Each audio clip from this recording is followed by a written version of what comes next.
વ્યવહારિક તથા આધ્યાત્મિક સુધાર માટે પ્રેરણા. શબ્દ 9. સંતો બોલે તે જગ મારે, અનબોલે તે કેસકી બની હૈ, શબ્દ ही कोई न विचारे. पहले जन्म पुत्र का भयो, बाप जन्मिया पाछे, बाप पुत की एके नारी, ये अचरत कोई पाछे. दंदो राजा टीका बैठे, विषहर करे खवासी, श्वान बापूरा धरीन ढांकनो, बिल्ली घर में दासी. कार दुकार कार करी आगे, बेल करे पटवारी. कहीं कबीर सुनो हो संतो, भैंसे न्याय निबेरी. अवड़वाणी रूपक. हे संतो, सत्य વાત કહેવામાં આવે તો જગતના લોકો મારવા દોડે છે, પરંતુ ચૂપ રહેવામાં આવે તો કેવી રીતે કલ્યાણ થશે આ જગતનું. શબ્દ પર કોઈ વિચાર કરતા નથી. પુત્રે પહેલા જન્મ લીધો, પાછળથી પિતાનો જન્મ થયો. પિતા અને પુત્રની એક જ નારી છે. આ આશ્ચર્યને કોક સમજે છે. દેડકો ટીકાધારી રાજા બની ગયો.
સારા પિતા ન બની શકે.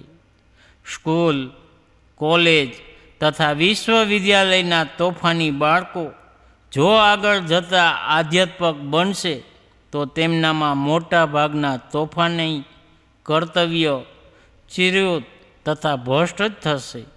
બચપણમાં પડેલા સંસ્કાર જીવન પૂરું થતાં સુધી જતા નથી કે જેમણે પોતાના બાળકોને સારા સંસ્કાર નથી આપ્યા તેમણે તેમની આગલી પેઢીના પાયાને બરબાદ કરી દીધા ગણાય. એટલે કબીરદેવ કહે છે કે બાળકોમાં સારા સંસ્કાર ભરો જેથી તેઓ આગળ જતા સારા પિતા બને. હવે માતા તથા નારી જાતિની વાત છે. તેઓ કહે છે, બાપ પૂત કી એકે નારી ઈ અચરજ કોઈ કાછી. એટલે કે પિતા તથા પુત્રનો જન્મ એક જ નારી જાતિથી થાય છે ને.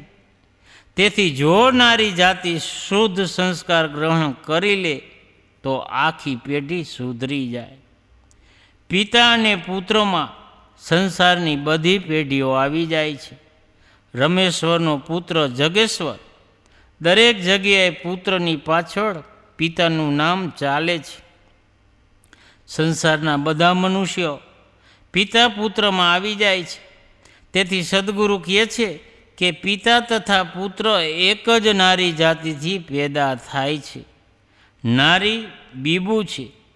બીબુ બરાબર હોય તો ઈંટ બરાબર બનશે, અને જો બીબુ વાંકું ચૂક્યું હોય તો ઈંટ વાંકી ચૂકી બનશે. દરેક માણસ શરૂઆતમાં તેમની માતાના પેટમાં 9 મહિના રહે છે. ગર્ભકાળમાં માતાનું ખાવું એ ગર્ભસ્થ બાળકનું ખાવું છે. માતાનું પીવું તેનું પીવું છે. માતાનો શ્વાસ લેવો તેનો શ્વાસ લેવો છે. અને માતાએ સંસ્કાર ગ્રહણ કરવા તે તેનું સંસ્કાર ગ્રહણ કરવું જ છે.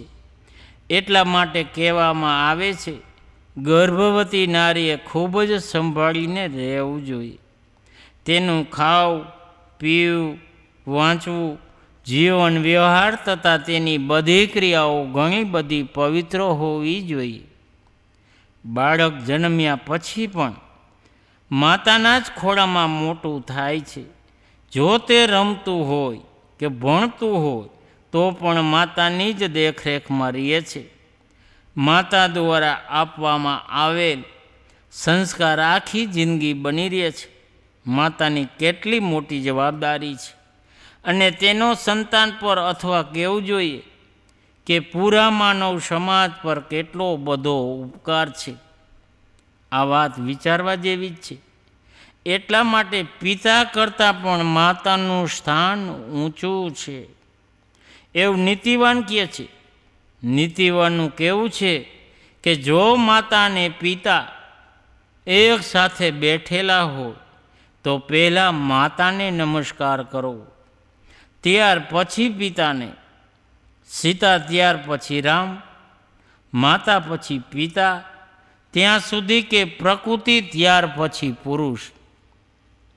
લોકો વાંસની પટ્ટીનું ઓઠું બનાવીને તેમાં પરાળ ભરી દે છે, ઉપર માટી લીપી દે છે અને તેના પર રંગરોગાન કરી દે છે.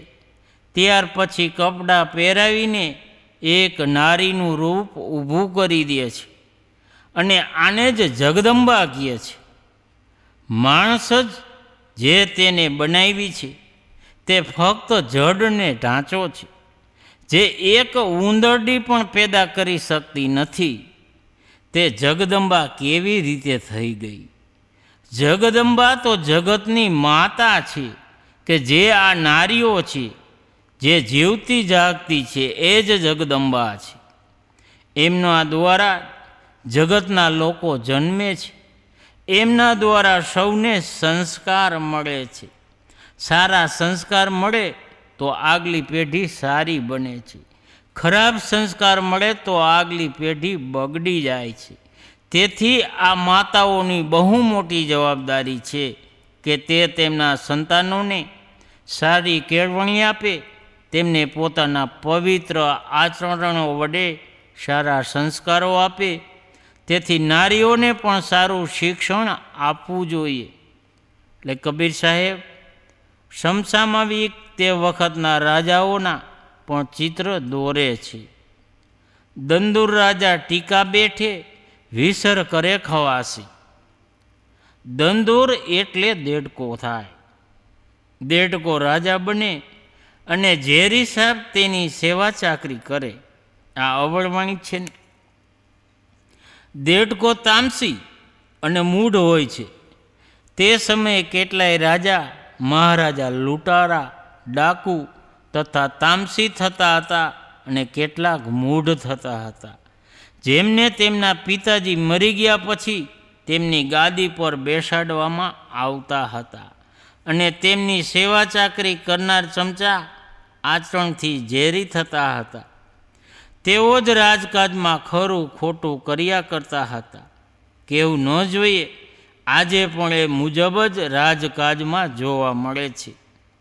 આજે મંત્રી રાજા છે અને કેટલાય ખોટા આચરણવાળા આજકાલ મંત્રી બની જાય છે.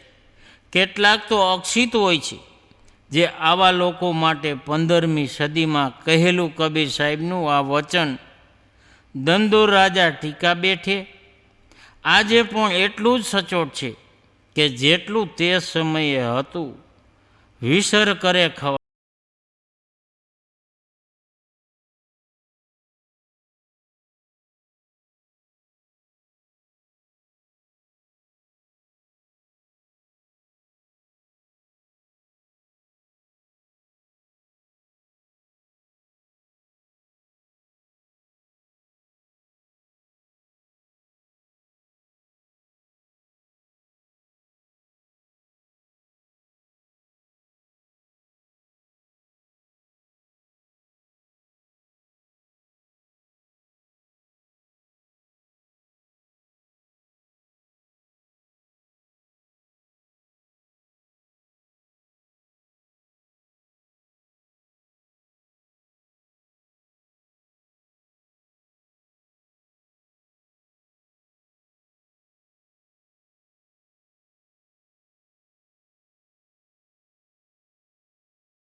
કબીર સુનો હો સંતો, ભયે ન્યાવ નિબેરી. પાડા તામસી તથા મૂઢ હોય છે. રસ્તામાં બળદ જઈ રહ્યો હોય, તેને એકવાર હાંકી દઈએ તો એ તરત જ દોડતો આગળ નીકળી જશે. પરંતુ જો રસ્તામાં પાડો જતો હોય અને એને હાંકો અને દંડો મારો, પણ તે જરાય ખસશે નહીં. ગાયનું વાછરડું જન્મતાની સાથે જ ઉછળવાને કૂદવા માંડે છે અને ભેંસનું પાડું ઊભું ઊંઘ્યા કરે છે. કેમ? પાડા તામસી તથા મૂઢ હોય છે. એટલે કબીર સાહેબ તેના સમયમાં કહી રહ્યા છે કે આજના ન્યાયકર્તાઓ, મોટા ભાગના ધાર્મિક નેતાઓ પાડા જેવા સ્વભાવવાળા થઈ ગયા છે. તેઓ તામસી છે. તેમના વિચાર કુંઠિત છે. ધર્મ પ્રત્યે આપવામાં આવેલ તેમનો ન્યાય અવિવેકપૂર્ણ તથા સ્વાર્થપૂર્ણ છે. કહેવું ન જોઈએ કે આ વાત આજે પણ એટલી જ લાગુ પડે છે. આજે શિક્ષણ વધી ગયું છે, પરંતુ બુદ્ધિ તથા આચરણમાં કોઈ સુધારો થયો નથી. આજે અનેક ધાર્મિક ગુરુ શિક્ષિત પાડા થઈ ગયા છે.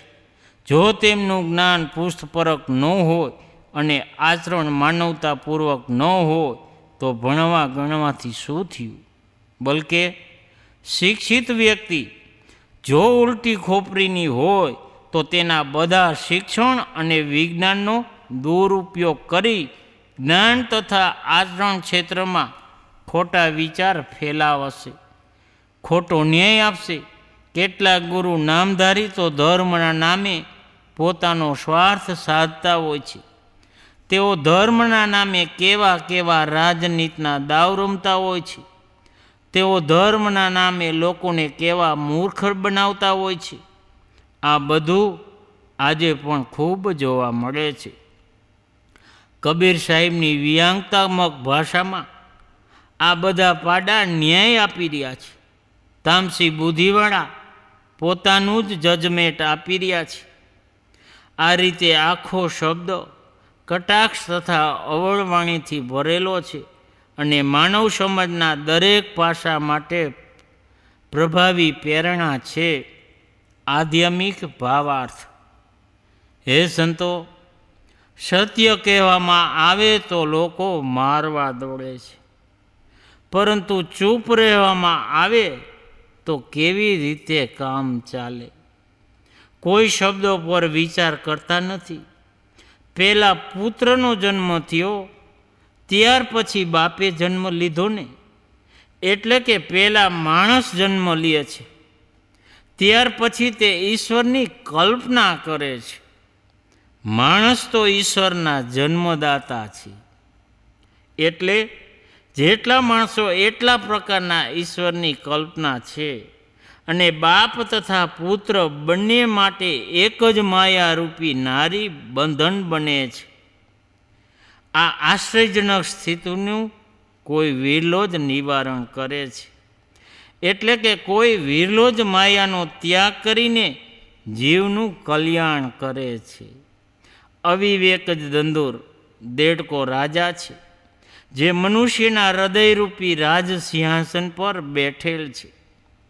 તેમની સેવામાં કામ, ક્રોધ, લોભ વગેરે ઝેરી સાપ છે. દંભ એટલે કૂતરું,